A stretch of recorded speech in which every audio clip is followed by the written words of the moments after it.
Whether your turkey comes out perfect or you're worried it's going to be a little dry, have this ready to go and it'll make your entire Thanksgiving meal just taste phenomenal. So we're making compound butter. Starting out, we have butter. Now we've got some butter we put in here, and we're gonna whip it with the paddle attachment on the KitchenAid mixer. And then we're also gonna get some herbs ready. And I have just a little surprise that makes it even better. And it's your choice if you want to add it. But we're gonna do a quick little herb butter, also called a compound butter. So we have parsley, I have some thyme, and you just want to strip your thyme off of the stems. You don't really want to use the stems when it comes to thyme or parsley. So I'm going to get all the parsley down to the little, even the little stems out for this one, because you really don't want to be chewing on parsley in your compound butter. So what's a compound butter? Really, a compound butter is just butter that is mounted with other flavors. And so I have parsley, I have some cilantro, and even though you can eat the cilantro stem because it's edible and has lots of flavor, even though you can do that, you don't want that in your compound butter, because what a compound butter's job is to flavor something after you've cooked it. Usually you put it on a steak, or in this case, when your turkey is sliced and it's on the plate and you're serving it to your guests. If you're worried it's going to be a little bit dry, you just tell them to serve it with this compound butter, and in doing so, the butter will moisten the meat as it melts over top of it, and it will give it a ton of flavor, and nobody will ever know that this secret tip that you're listening to right now will be to solve the dry turkey problem for you and all your guests, and you'll never have to worry about it again. So in order to cut something small, we first roll it into a ball, and then you cut it fine every time. And so I'm going to do probably 1 or 2 passes through.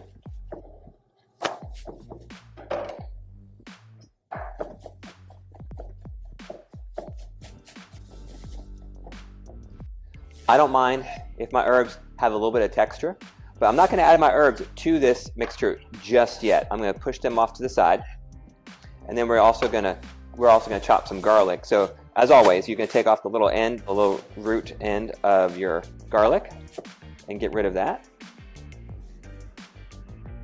And then you can smash them, and nice and small. But you're welcome to leave a little texture too.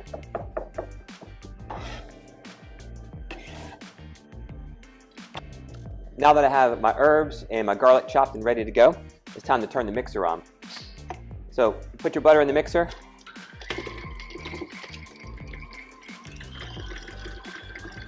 And we're just going to let it whip and get light and fluffy. As the butter whips, you can add salt and pepper to it. I use unsalted butter, so that's why I'm adding it. But if you bought salted butter, just skip that step and just add a little bit of pepper along the way.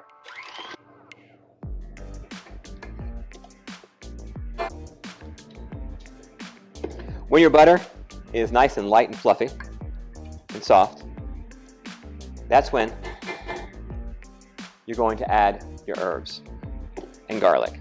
The garlic can go in, and the garlic can take a little bit of abuse. So we actually want the garlic to break up a little bit.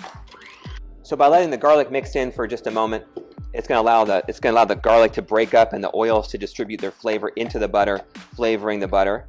The reason why we add your herbs at the end is just to preserve the integrity of the herbs, so that when it melts onto your turkey or whatever you put this on, that the herbs will look nice, present nice, and have a nice flavor. If you put them in too early, they're just going to get really wet and beaten apart, and that's not a nice presentation in the end.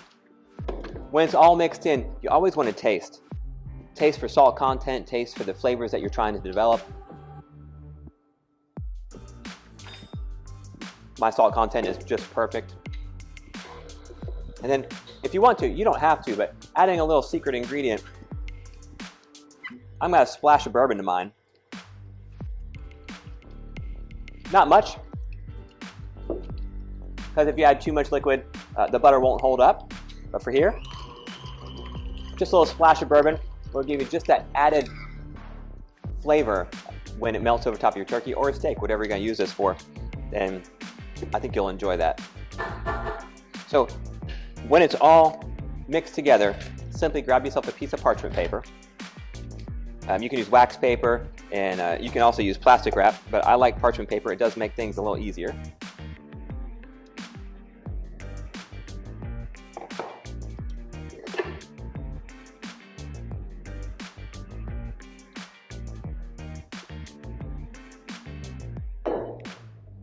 And then once you have your butter onto the parchment paper, just give it a little bit of spread. And then we can shape it with the parchment paper. So you can take the parchment paper and you can roll it over. And you can tuck it back. And then continue to roll it and then twist the ends.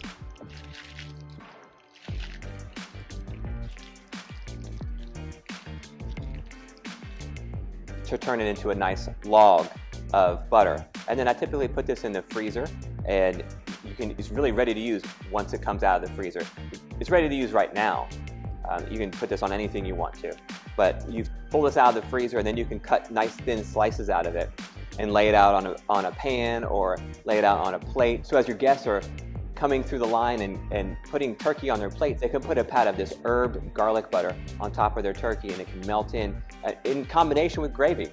And that will make a phenomenal flavor and help moisten the turkey, so that if you're worried about being dry at all, this will be the secret weapon that'll save your Thanksgiving.